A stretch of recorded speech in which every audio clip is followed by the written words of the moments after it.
Sadaqallahul azim wa sadaqa rasuluhul karim. Hadratul mukarramun, para alimul ulama, para masyayikh, para asatiz dan ustazat, para hujjaj, para sepuh dan bini sepuh yang hadir di Masjid Jami' At-Taufiq. Wabil khusus untuk orang tua saya, pembina DKM Masjid Jami' At-Taufiq Al-Mukarram Ustadz Haji Sanusi, Ketua DKM Masjid At-Taufiq Al-Mukarram Ustadz Muhammad Zamnuzuri SAGMM, Ketua Basis Al-Mukarram Ustadz Suhartono, guru saya, orang tua saya Al-Mukarram Kiai Haji Selamat Ma'arif, yang tadi sudah membacakan ayat suci Al-Quran, Al-Mukarram Ustadz Abdul Aziz SAG. Semoga Allah panjangkan usia guru-guru kita, Allah tetapkan iman dan Islamnya dalam rangka menjaga semangat agama di Cimanggis tercinta kita ini. Amin ya Rabbal. Para tokoh-tokoh masyarakat, tokoh-tokoh kepemudaan, aparatur pemerintah, baik yang hadir ataupun yang diwakili. Wabil khusus untuk Ketua DPRD Depok Bapak Ade Supriyatna, Babinsa dan Babin Kaptipmas Cimanggis, abang saya Bang Haji Sri Hidayat, kibar remaja Masjid Jami' At-Taufiq, segenap panitia peringatan Maulid Baginda Nabi besar Muhammad sallallahu alaihi wasallam Masjid Jami' At-Taufiq, Hadrah Atibai Qutbil Irsyad, bapak-bapak, ibu-ibu, jamaah ma'asyiral muslimin dan muslimat, para calon penghuni surganya Allah yang dicintai Allah subhanahu wa ta'ala. Alhamdulillah, pada malam hari ini kita duduk dan berkumpul mengharap nanti di yaumil mahsyar kita mendapatkan syafaatul uzmanya dari baginda Rasulullah sallallahu alaihi wasallam di dalam majlis maulidnya baginda Nabi. Bapak Ibu, sekarang ini banyak orang bisa memberi contoh, tapi sedikit orang yang mampu menjadi contoh. Memberi contoh itu mudah, tapi untuk menjadi contoh ini yang paling susah. Kan banyak kita di Cimanggis ini nggak lebih dari sebatas temer terminal, Bang, dalam kehidupan ini. Tahu temer terminal? Tahu temer terminal? Ayo Cijantung, Cijantung, Cijantung. Dianya kagak kemana-mana, di situ aja udah. Ini loh kita. Nah, oleh sebab itu, itulah kenapa sebabnya Allah memerintahkan kita ini mencontoh baginda Rasulullah sallallahu alaihi wasallam. Apa sih yang bisa kita contoh dari baginda Nabi? Dua yang saya mau sampaikan. Pertama, dalam peringatan Maulid ini yang bisa kita contoh dari pribadi baginda Nabi, pertama, dalam berdakwah baginda Nabi mengembalikan nilai-nilai keimanan kepada Allah Subhanahu. 13 tahun beliau berdakwah, awal-awal perjuangan di kota Mekah, disambitin, dilempari kotoran onta, dicaci maki, sahabat-sahabat dibantai. 13 tahun beliau berdakwah di kota Mekah, awal-awal perjuangan cuma untuk menanamkan nilai-nilai keimanan, meninggikan kalimat tauhid, la ilaha illallah Muhammadur. Kan emang kita sadarin, suka atau tidak suka, rela atau terpaksa, belakangan ini akibat kebutuhan kita akan dunia yang semakin meningkat, menyebabkan iman kita kepada Allah yang semakin menurun. Betul atau betul? Ah, so tahu lu Sauki. Ya, feedback sebentar. Agak seret sedikit. Sampai mana saya barusan? So tahu lu Sauki. Tahu dari mana orang iman Cimanggis ini imannya pada turun? Baik, Bang, saya minta maaf ya, saya tanya jawab jujur. Berapa banyak dari kita nih yang hadir di Masjid At-Taufiq ini baru ingat Allah pas kepalanya kejedot tembok? Iya. Ini yang sebelah sini agak turunin sedikit, feedback dari sini. Mic yang lain juga tutup. Monitor panggung juga turunin. Tadi sudah benar itu. Tes, ya. Sampai mana saya? Ayo dah. Berapa banyak dari kita yang duduk di majelis maulid ini yang baru ingat Allah pas kepalanya kejedot tembok, Bang. Kalau kepala kita udah kejedot tembok biasanya jeduk, ya Allah, baru kita ingat Allah lagi. Artinya apa? Berapa banyak kita yang duduk di majelis maulid ini baru ingat Allah pas lagi punya masalah. Ayo. Kalau lagi punya masalah, Jay, cakep iman orang Cimanggis. Wah, zikir kagak berhenti-berhenti. Ya Allah, ya Allah, ya Allah.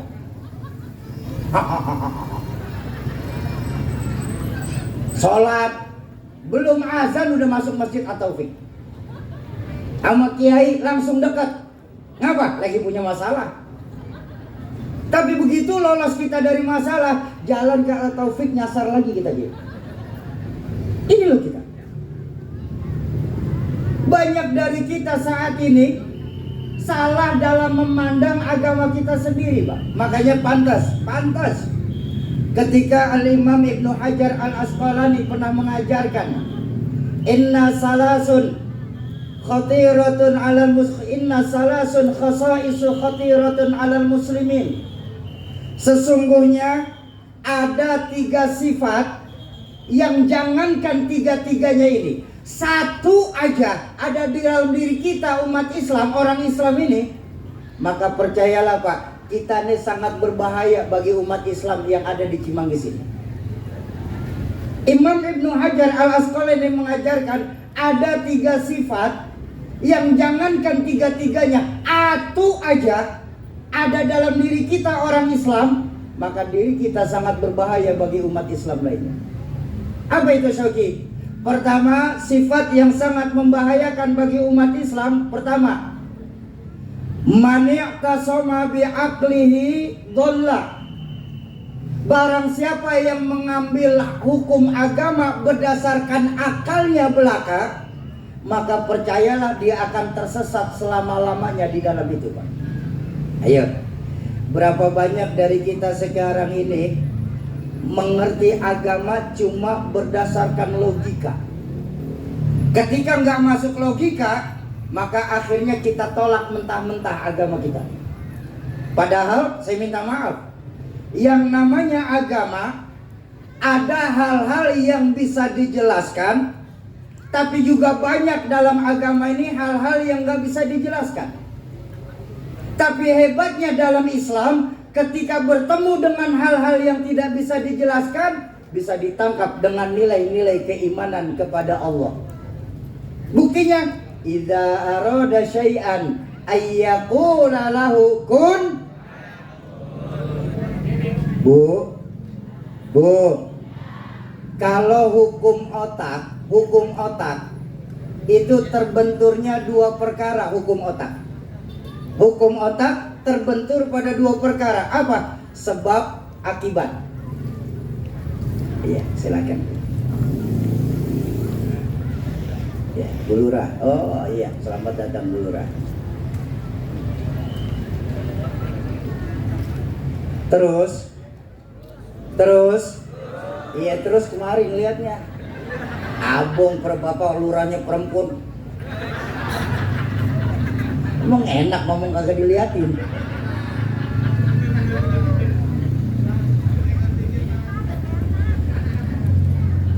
Kalau hukum otak kita terbentur pada 2 perkara. Apa? Sebab akibat. Ini pasti nih Pak. Contoh aja nih, hukum otak nih, hukum akal. Di belakang ada bocah kecil loh, lagi pada bercanda. Ketika saya melihat ada anak kecil, otak saya berpikir, itu ada anak kecil, pasti ada ibu, pasti ada bapak. Pasti, nggak mungkin meleset. Betul apa betul? Kenapa? Ibu bapak namanya sebab, anak namanya akibat. Gara-gara kerjasama yang baik antara bapak dan ibu, keluar anak. Bener-bener. Tapi itu menurut hukum otak. Kalau mau ikutin hukum Allah, hal itu nggak mesti terjadi. Nabi Adam, bapak kagak, ibu kagak, Allah mau jadi Nabi Adam. Betul. Nabi Isa, ibu ada, bapak kagak ada, Allah yang mau jadi apa kagak? Jadi. Nggak akan sanggup otak kita merekam, membicarakan tentang terciptanya Nabi Isa menurut kebiasaan orang Cimanggis. Itu kan Siti Maryam kagak punya laki, kok bisa hamil sih? Nah, di sini otak mesti tahu diri, Bang. Itu bukan wilayah kamu, tak. Otak. Kenapa bisa begitu? Siti Maryam seorang perempuan suci. Beliau dekat dengan Allah. Maka proses hamilnya Siti Maryam tanpa suami dalam Islam masuk kategori mukjizat. Betul apa betul? Apa namanya? Mukjizat. Tapi sayang banyak perempuan sekarang kagak mau kalah sama Siti Maryam. Di Kebayoran. Kalau Cimanggis sini mah sama.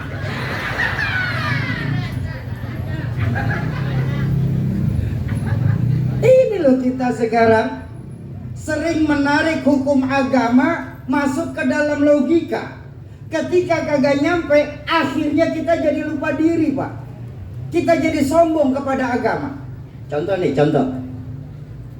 Saya pernah baca buku punya orang tua saya, Rahmatul Abror Ki Zainuddin MZ. Buku ini ditulis oleh seorang fisikawan asal Amerika bernama Dr. Arthur Clarke. Judul bukunya The Future. Saya baca tahun 2008. Orang tua saya punya dari tahun 1990. Saya buka internet, buku ini tahun 1964. Dicetakan pertamanya. Apa yang saya bikin tertarik baca buku The Future ini? Dalam buku ini Arthur Clarke itu sudah menulis kemajuan teknologi manusia mulai dari tahun 60 sampai masa yang akan datang. Ditulis sama Arthur Clarke begini dalam kesimpulannya. Nanti tahun 2010, tahun 2020 bocah-bocah kita nggak perlu lagi datang ke sekolahan untuk belajar.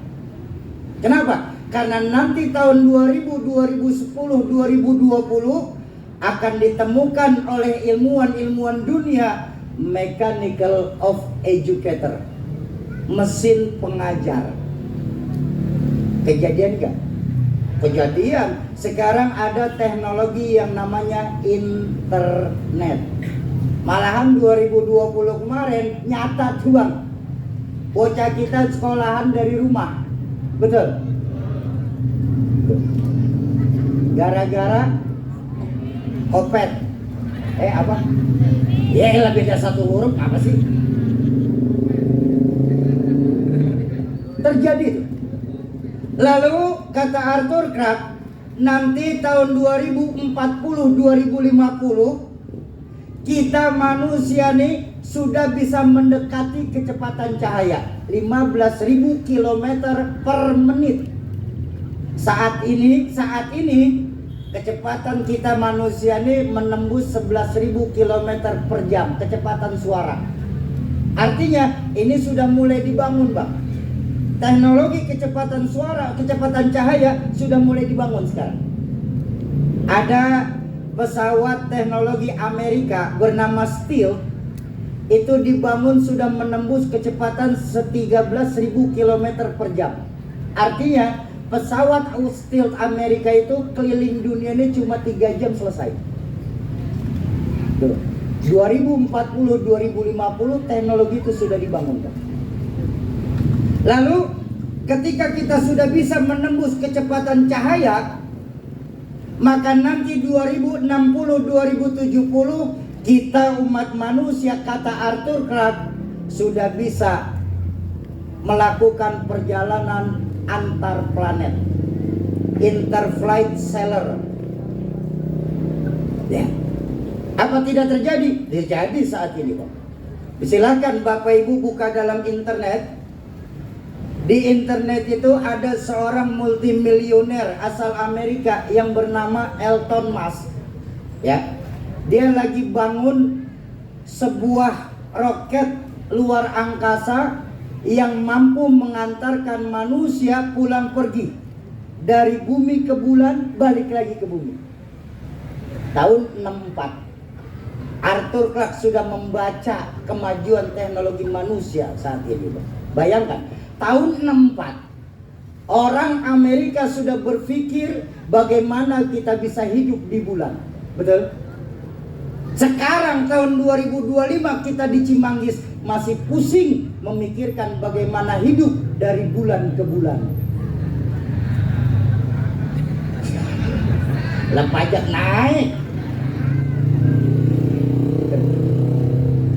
Puncak teknologi, kata Arthur Clarke, nanti terjadi di awal tahun 2100. Mudah-mudahan kita panjang umur, amin.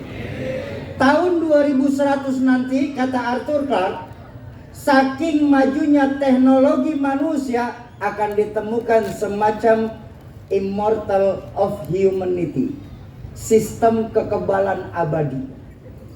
Jadi nanti tahun 2100 kalau kita pada panjang umur, amin. Udah amin dulu, bagaimana kan nanti Pak? Udah amin dulu biar cepat. 2100 nanti, saking jeniusnya ilmuwan-ilmuwan dunia, akan ditemukan semacam vaksin anti malaikal maut.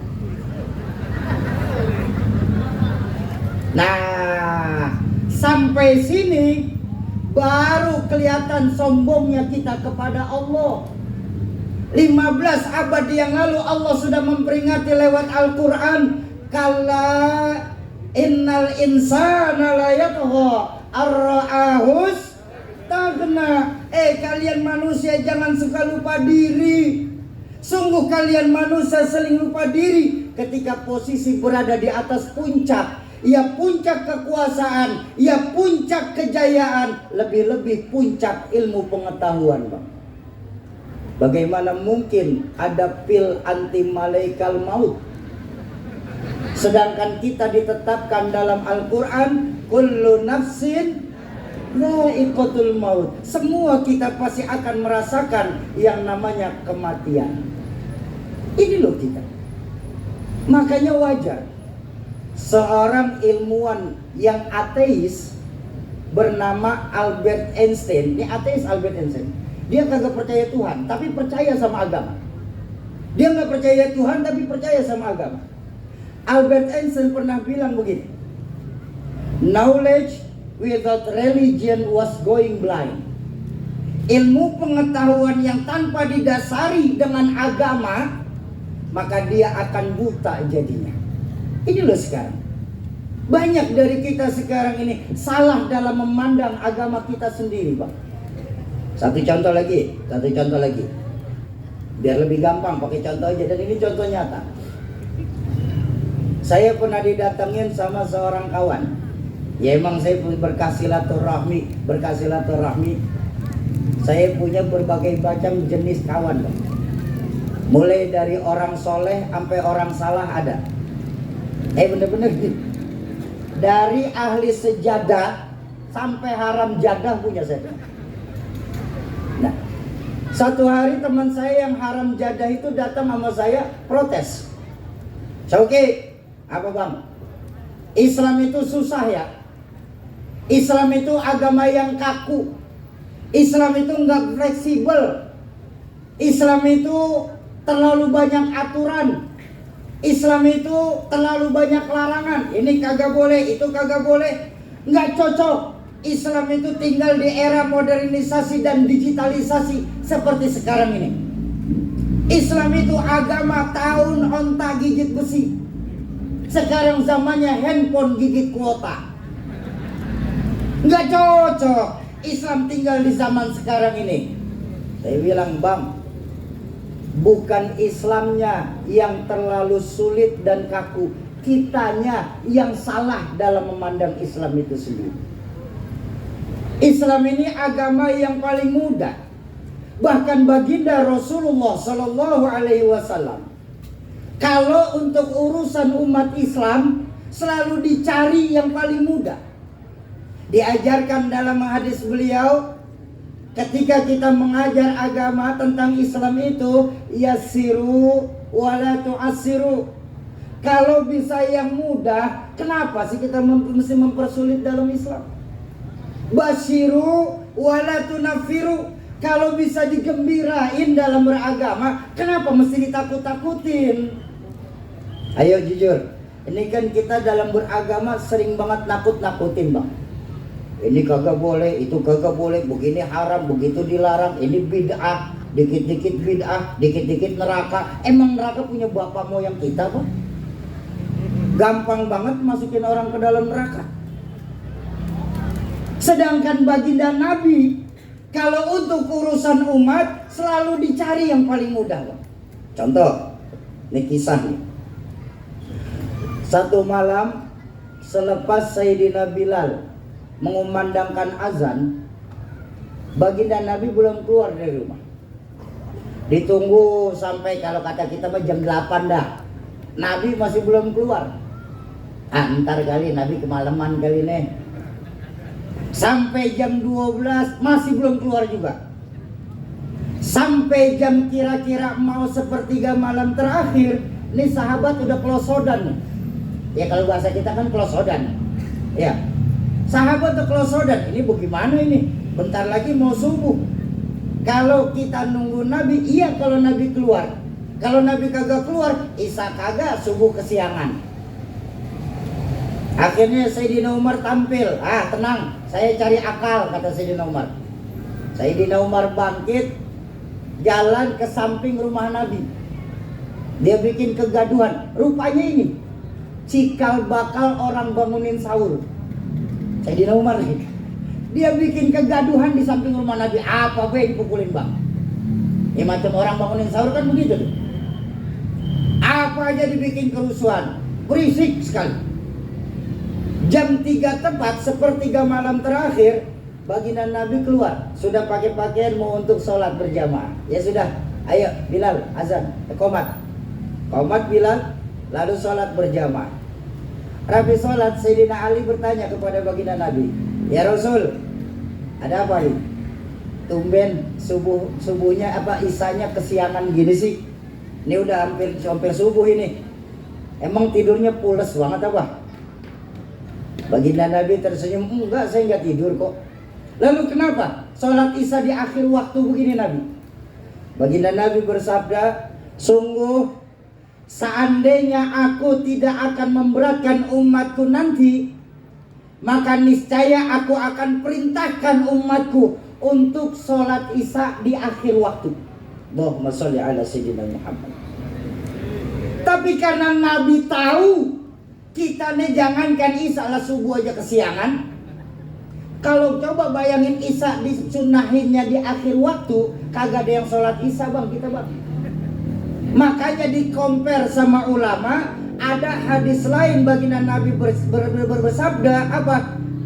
Afdholus sholah fi awwali waktiha. Sebaik-baiknya sholat di awal waktu. Kan jadi meringanin tuh. Betul apa betul? Nah, kenapa kita mesti nyusahin, Bang?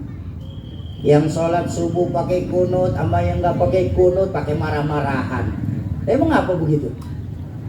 Ya, ini cuman ikhtilaf. Ikhtilaf itu nggak perlu dalil, perlunya pendewasaan. Ini loh yang harus kita pahami. Perbedaan-perbedaan yang terjadi di tengah masyarakat bukan perlu dalil, perlunya pendewasaan. Kenapa? Sebab kalau pakai dalil sampai kiamat kagak bakal selesai. Saya sholat subuh pakai kunut karena saya mazhabnya Imam Syafi'i. Imam Syafi'i mensunahkan subuh pakai kunut, betul? Tapi kalau lagi saya sholat subuh di masjid yang kagak pakai kunut, maka sebagai makmum yang baik saya wajib ikutin imam. Imam langsung sujud, ya saya langsung sujud, selesai urusan. Apa abong-abong? Apa abong-abong? Mentang-mentang, ilah. Apa mentang-mentang saya subuh pakai kunut, lalu imam langsung sujud, saya tepak belakangnya. Weh mam, kunut dulu mam. Gak berantem di masjid bang. Pun sebaliknya, saya sholat subuh nggak pakai kunut karena saya memakai mazhab Imam Malik. Tapi kalau saya sholat subuh di At-Taufik yang pakai kunut, maka sebagai makmum yang baik, saya wajib ikutin imam. Imam i'tidal, saya i'tidal. Imam angkat tangan, saya ikut angkat tangan. Imam baca doa kunut, saya ngaminin doa kunut. Kan selesai urusan. Betul? Ini kita sombong dalam beragama. Oh, karena saya yakin subuh Nabi gak pakai kunut, maka imam baca kunut, saya siap sedia. Mau kemana bang? Lo satu gerbong, masa iya beda rel?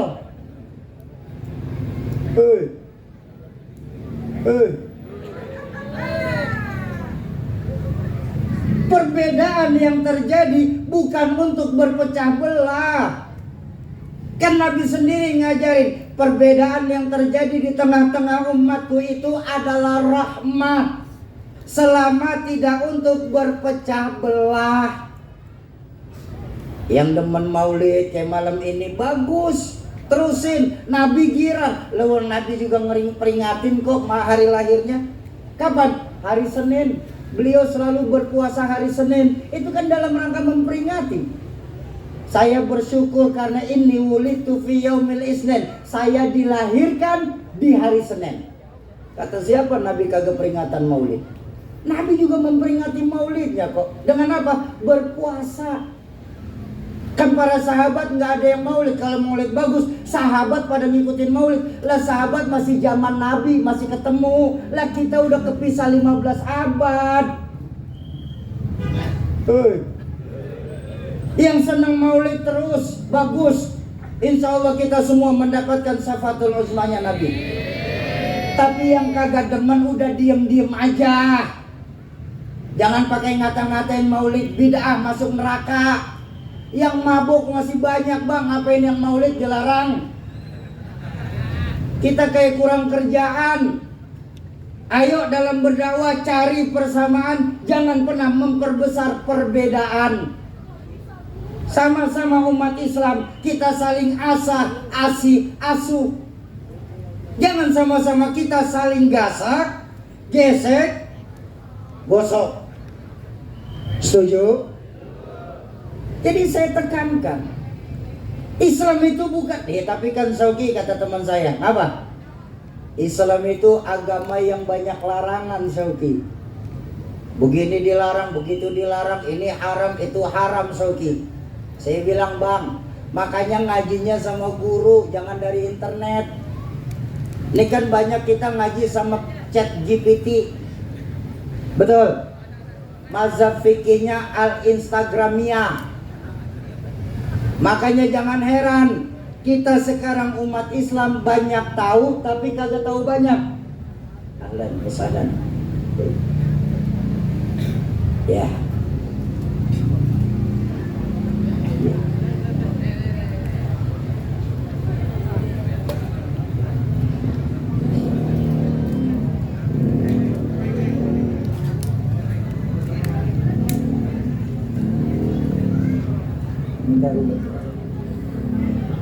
Mudah-mudahan Timis Allah panjangin umurnya.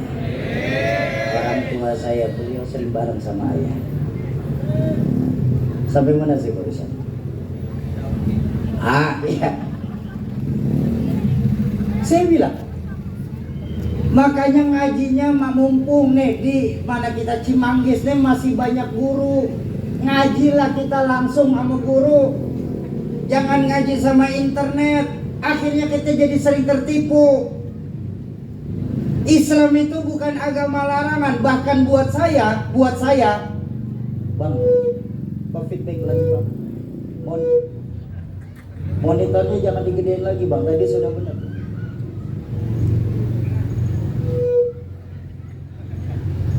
Tes, ya.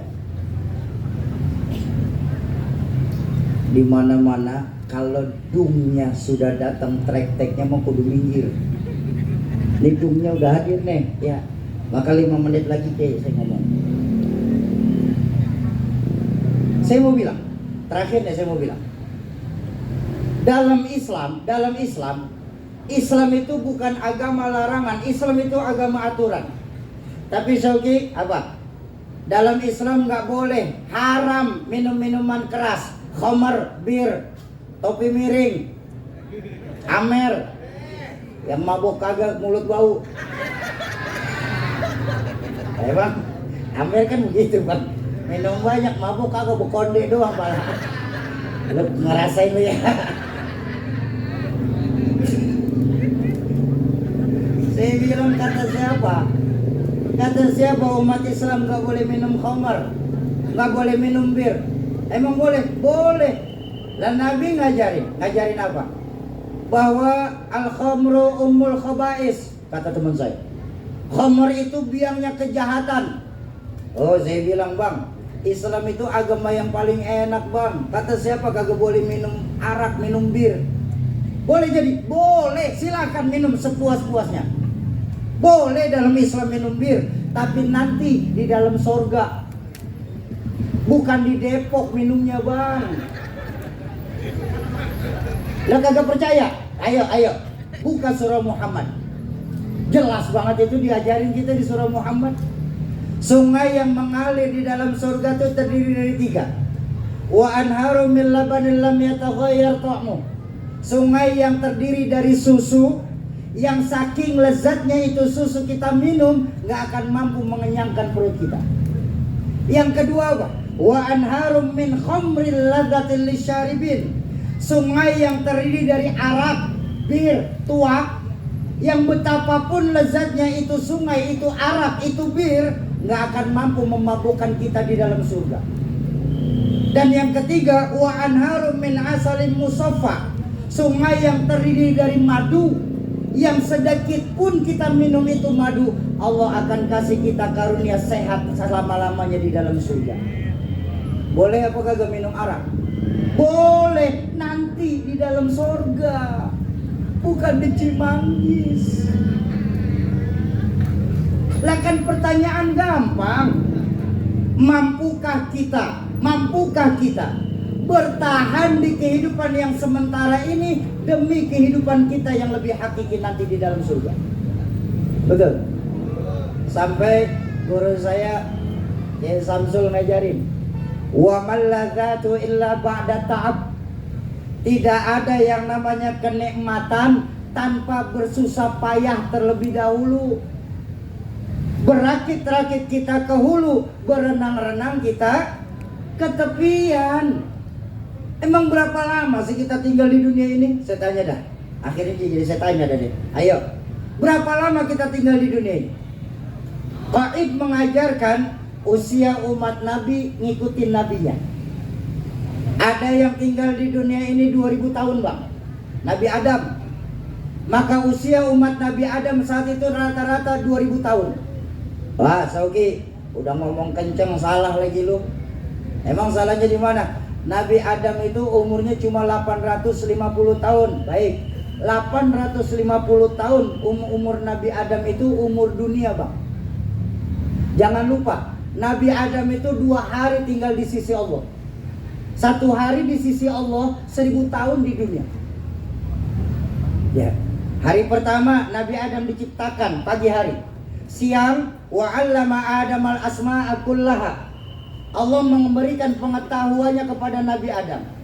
Sore, malaikat Azazil atau yang kita kenal dengan iblis, karena kagak mau sujud kepada Adam, dikeluarin dari sorga. Malam abang Nabi Adam jongjon dirian bengong di sorga. Pagi Allah ciptain Siti Hawa. Siang, menjelang siang dinikahin Nabi Adam dengan Siti Hawa. Siangnya Siti Hawa nyuruh Nabi Adam makan buah khuldi sampai kita kececer di Cimanggis sekarang ini. Ya emang kan gara-gara dia kita kececeran ini. Menjelang asar Nabi Adam dikeluarkan dari surga, pindah ke dunia. Jadi umur Nabi Adam 2000 tahun lebih kalau menurut hitungannya Allah. Tuh, makanya lihat anak Nabiullah Adam alaihissalam yang meneruskan risalah tauhidnya Nabi Adam bernama Nabiullah Sis alaihissalam. Nabi Sis wafat dalam riwayat itu walaupun ikhtilaf, ada umurnya itu 1850 tahun. Gak enak bang kalau kita tinggal zaman Nabi Adam. Umurnya panjang-panjang, ibadahnya lama. Usia umat Nabi ngikutin Nabi. Ada yang tinggal di dunia ini 940 tahun. Siapa? Nabi Nuh. Umur umat Nabi Nuh rata-rata 900 tahun. Anak Nabi Nuh yang ditenggelamkan karena kumpul bareng orang kafir bernama Kan'an, itu lagi ditenggelamkan, umurnya baru 175 tahun bang. 175 tahun masih bocah bang. Lah kita cepet udah di kasur. Bener lah emang. Sesuai. Umat Nabi Nuh rata-rata 900 tahun. Nah masalahnya adalah kita sekarang umatnya baginda Rasulullah Sallallahu Alaihi Wasallam. Betul? Berapa usia baginda Nabi ketika wafat? Itu standar orang Cimanggis. Kalau ngikutin standar Nabi, umur kita cuma sampai 63. Nyontoh hadis Nabi, usia umatku nanti orang Depok baina sittin wa sab'in, antara 60 sampai 70. Kalaupun lebih sedikit, namanya bonus. Cepet bungkus. Bisa kayak nasi uduk. Ya namanya bonus. Cuman saya tanya berapa banyak orang Cimanggis yang nyampe 100. Jadi jangan lupa kalau nyontoh Nabi lah jatah kita tibang 63 bang. Kalau malam ini udah berasa 50 tahun, waspada. Udah gak usah macem-macem dah. Nah, tinggal 13 tahun. Tapi kalau malam ini abang baru berasa 62 tahun 11 bulan 3 minggu 5 hari, makan nasi uduk yang banyak. Lah 2 hari lagi mau dijemput. Oke, saya masih muda, masih lama. Oh maaf bang, maut bukan urusan tua muda. Maut mah aneh. Maut kayak pohon kelapa. Coba tengok pohon kelapa, yang tua jatuh, yang muda jatuh, yang cengkir jatuh. Maut. Jangan bilang kita masih muda. Ganteng, muda, terkenal, alim, wafat juga bang. Ustaz Jeffrey Al-Bukhari, Habib Munzir Al-Musawa. Betul. Ganteng, muda, terkenal, kaya raya. Kalau memang ada waktunya mati juga. Olga Saputra, Jupe, mati sampai sekarang. Hah? Lah iya kan sampai sekarang belum balik lagi. Mas Haji Mas Said, masih ingat Haji Mas Said almarhum? Kurangnya apa saat meninggal? Ganteng, muda, terkenal, kaya raya, artis papan atas, anggota DPR RI saat itu, bisa mati. Apalagi tibang RT. Matian lagi teh. Ada RT sini. Maaf teh, maaf.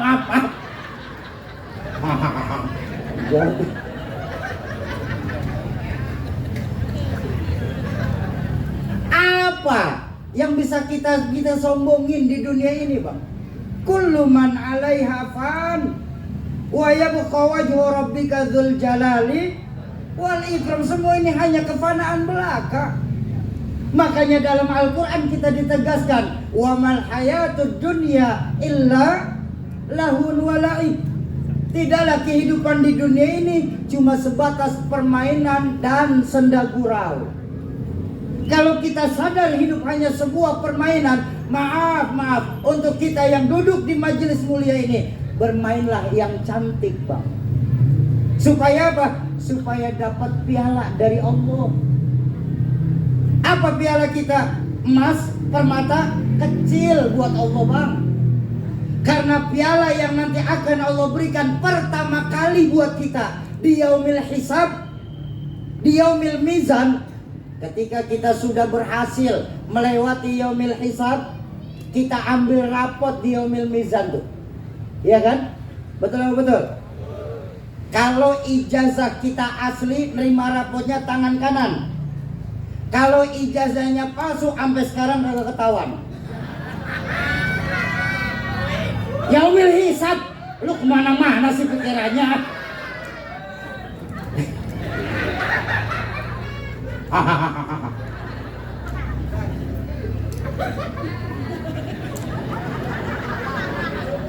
Balik ya.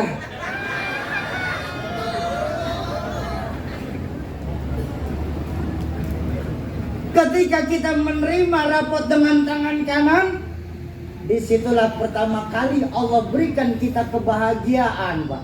Apa?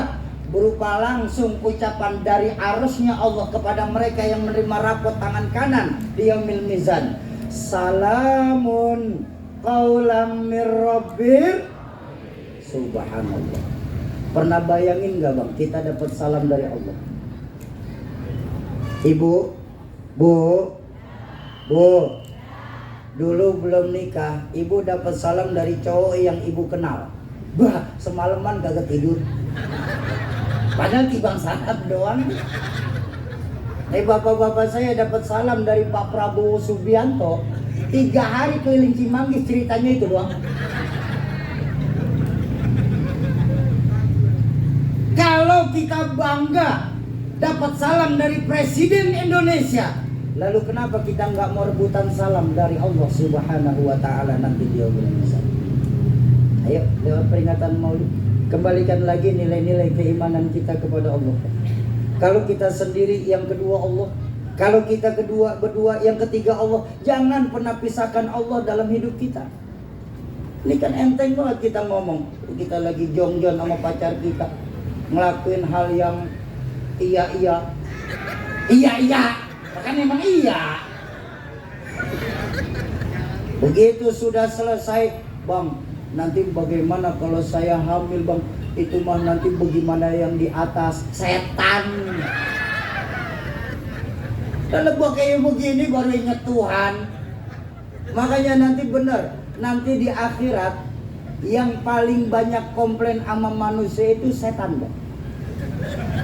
Kata setan, lah dia yang lakuin, gue yang tanggung jawab. Ayo kembalikan lagi nilai-nilai keimanan kita di peringatan Maulid ini. Sekali lagi saya tekankan, Islam itu bukan agama larangan. Islam itu agama aturan. Mulai dari bangun tidur sampai tidur lagi kita diatur dalam Islam, betul? Bahkan jangan soal dalam kehidupan, sampai pakai peci kita diatur sama Tuhan, sama Islam. Ayo dah, cari agama lain yang ngatur penggunaan topi untuk pengikutnya. Kagak bakal ketemu kecuali Islam, kok. Islam sampai pakai peci, kita orang laki diatur kok. Mau datang maulid, mau datang kondangan, mau ceramah, mau datang pengajian, pecinya lurus. Bener, apa? Rapi. Kalau orang rapi, orang melihat kita cinta karena Allah, maka dalam basirahnya, dalam pandangannya tumbuh rahmat di dalamnya. Tuh lihat, mandang orang-orang alim dapat pahala kita banget. Kenapa? Rapi pakai pecinya. Tapi begitu masuk masjid At-Taufik mau sholat berjamaah, angkat dikit. Iya kan? Kenapa? Jidat bagian dari sujud. Makanya tidak sah sujudnya ketika pakai peci kayak begini. Tuh, nggak sah. Diangkat dikit. Kenapa? Harus kena sujud. Listrik belum kebayar, nggak punya duit. Ini. Main gaplek kalau mulu begini udah, Bang.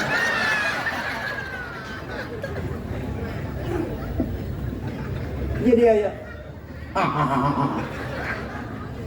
Bapak Ibu jamaah ma'asyiral muslimin dan muslimat, para calon penghuni surganya Allah yang dicintai Allah Subhanahu wa Ta'ala. Ayo, mumpung masih banyak guru-guru kita. Benar cinta sama nabinya, benar bang. Tapi harus ada caranya.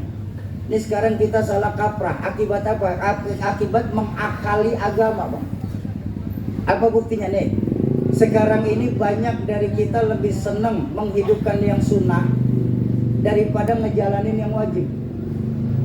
Akibat kita kagak tahu pakai ilmu nih. Amal yang nggak pakai ilmu kagak bakal nyampe bang dalam Islam.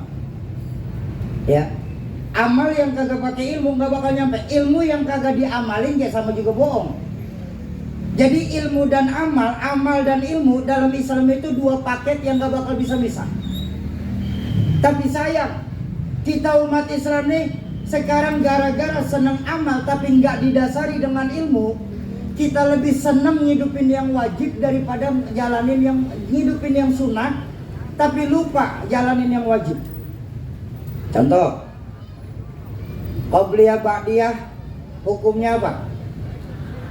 Qobliyah Ba'diyah sunnah. Mengqadha salat wajib. Yang Bapak Ibu lakuin yang mana? Kita lebih senang jalanin Qobliyah Ba'diyah. Padahal maaf bang, ini hebatnya sholat ya. Abang punya utang puasa, belum disahur tuh puasa, artinya kita meninggal masih bawa utang puasa. Puasa kita bisa lunas ketika keluarga bayarin fidyah bang. Ibu punya utang nazar, belum dibayar nazarnya meninggal dunia, maka anak cucunya bisa ngebayarin utang nazar ibu, ngelanjutin. Maka bebas utang kita di hadapan Allah. Tapi ketika sholat bang, sholat kita nih bang, ya, abang punya utangan sholat, nggak bakal bisa dibayar lewat fidyah. Utang sholat kita nggak bisa dilanjutin oleh anak cucu kita. Artinya ketika kita meninggal dunia sampai di yaumil hisab nanti tetap akan jadi hitungan utang buat kita. Saya tanya, berapa banyak orang Cimanggis yang sudah pernah mengqadha sholat-sholatnya yang ketinggalan?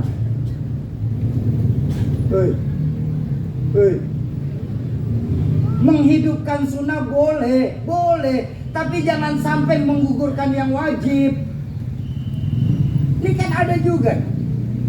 Ya Samsul lagi ngajar di Masjid At-Taufik, kedengaran suara azan. Beliau diam sebentar, terus lanjutin ngajaran. Pengurus masjid ngomong, "Kiai, udah azan, ayo kita sholat dulu, ntar ngajarnya dilanjutin lagi habis sholat." Ini salah. Kenapa? Sholat awal waktu hukumnya sunnah, menuntut ilmu hukumnya. Jangan sampai kita gugurin yang wajib untuk menghidupin yang sunnah. Selesaikan dulu majelisnya, baru setelah itu sholat berjamaah. Mumpung masih banyak ulama, ngaji yang benar. Kembaliin lagi nilai-nilai keimanan kita. Ingat, Islam itu kita mandang Islam jangan pakai kacamata kuda. Islam itu agama yang diturunkan Allah lewat baginda Nabi sebagai rahmatan lil alamin. Ayo kita hidupin dulu yang sunnah, baru jalanin yang wajib. Dan dalam menghidupkan sunnah, nggak usah mikir yang jauh-jauh bang. Yang pendek-pendek aja yang kita jalanin, yang gampang. Ini kan kita belum ngapa-ngapain udah ngomong poligami sunnah, ampret. Ini kita sering salah kaprah. Yang dilakukan Nabi itu ada yang bisa dijalankan sebagai sunnah, ada juga yang bersifat khususiyah. Makanya ngaji. Bahkan seorang ulama mengajarkan, apabila kita tidak hadir di dalam satu majelis selama 40 hari, cukuplah itu kerugian terbesar untuk orang tersebut. 40 hari kita kagak ngaji, kagak datang ke majelis, kagak ngelihat muka-muka guru kita, itu sudah kerugian terbesar kita di Cimanggis. Ayo hadiri majelis-majelis ilmu, pahami lagi bang. Saya punya guru Al-Mukarram Kiai Haji Fakhruddin Al-Bantani. Beliau ngajarin begini, dalam menghidupkan sunnah tuh nggak perlu kita mikir yang jauh-jauh. Ketika bangun tidur, cukup kita ikutin niat. Ini diajarin sama guru saya Al-Mukarram Kiai Fakhruddin Al-Bantani. Dan ini sudah 2 bulan Kiai, alhamdulillah di jalannya. Apa? Ketika bangun tidur, otak kita udah waras, berpikir udah jernih, langsung jatuhin niat kita pagi itu. Bagaimana niatnya? Nawaitu ittiba'an li Rasulillahi ma af'alu hadzal yaum lillahi ta'ala. Saya niat untuk berittiba, apapun yang Nabi lakukan saya ikut melakukan di hari ini karena Allah Ta'ala. Jadi apapun yang kita lakukan, yang Nabi lakukan kita lakukan, insya Allah pahalanya niat. Sebagai manusia, Pak. Karena Nabi itu basyarun lakal basyar. Nabi jalan, jalannya Nabi bumi yang dilipat, Bang. Makanya sahabat yang jalannya paling cepat itu Sayyidina Umar. Tapi ketika Sayyidina Umar berjalan beriring sama Nabi selalu ketinggalan. Kenapa? Karena Nabi berjalan bukan jalan kaki, buminya yang dilipat sama Allah. Tapi jalannya Nabi kan sunnah. Nabi jalan, kita jalan apa kagak? Jalan, maka jalan kita setiap langkah hari itu hitungannya sunnah baginda Rasulullah SAW. Nabi makan, kita makan. Walaupun kita nggak pakai tangan, Nabi kan pakai tangan makanya. Kita pakai sunat, tapi karena Nabi mengunyah, maka setiap kunyahan kita jatuhnya sunnah kepada baginda Nabi. Jadi jangan mikir yang berat-berat dulu dalam sunnah, Bang. Cari yang paling gampang. Ya, ayo saya kasih hadiah nih. Ya, jangan sampai kita lupain. Setiap bangun tidur, sebelum kita melakukan aktivitas, biasakan kita niat, ya. Mau nggak kita niat sama-sama, mau nggak? Bismillahirrahmanirrahim. Nawaitu ittiba'an li Rasulillahi ma af'alu hadha syahr lillahi ta'ala. Al-Fatihah. A'udzubillahi minasyaitonir rajim. Bismillahirrahmanirrahim. Alhamdulillahirabbil alamin arrahmanir rahim maliki yaumiddin iyyaka na'budu wa iyyaka nasta'in ihdinas siratal mustaqim siratal ladzina an'amta 'alaihim ghairil maghdubi 'alaihim. Karena masih ada guru saya mohon izin bukannya ini. Karena memang ada lagi, alhamdulillah tuh, minta maaf tuh ya. Emang maulid ini luar biasa capek. Bulannya para guru nih ya. Lumayan capek, habis dari sini kayak pasar Kemis. Besok pagi berangkat ke Magelang 3 hari. 3 hari pulang masih acara di pasar Minggu sama si Tangerang lagi. Pulang dari situ Sapar selama 10 hari. Pulang dari Sapar istirahat 2 hari, langsung berangkat lagi ke Hong Kong selama 3 hari. Itu kalau dia ngundang. Iya kalau dia ngundang dulu lah, kalau kagak mau ngapain sono-sono. Mudah-mudahan kita semua lewat keberkahan majelis ilmu, lewat keberkahan duduk bersama ulama-ulama, kita akan dikumpulkan di dalam surga-surganya Allah. Kita akan diakui sebagai umatnya baginda Rasulullah sallallahu alaihi wasallam. Ala hadhihi niyah wa ala likulli niyatin salihah wa ila hadratin Nabi Mustafa. Al-Fatihah. A'udzubillahi minasyaitonir rajim. Bismillahirrahmanirrahim. Alhamdulillahirabbil alamin arrahmanir rahim maliki yaumiddin iyyaka na'budu wa iyyaka nasta'in ihdinas siratal mustaqim siratal ladzina an'amta 'alaihim ghairil maghdubi 'alaihim waladdallin. Terima kasih. Nah itu tentang iman. Nanti yang banyak tentang bagaimana pribadi Nabi sebagai seorang manusia oleh orang tua saya Buya Misbah. Mohon maaf saya langsung berangkat ke acara selanjutnya. Minta ridho minta maaf kalau ada kalimat ataupun tingkah laku saya yang kurang enak selama kami hadir di tempat ini. Kepada Allah saya banyak beristighfar dan bertaubat. Kehadapan Bapak Ibu saya mohon bukakan pintu ridho dan maaf yang sebesar-besarnya. Usikum wa nafsu bitaqwallah. Assalamualaikum warahmatullahi wabarakatuh.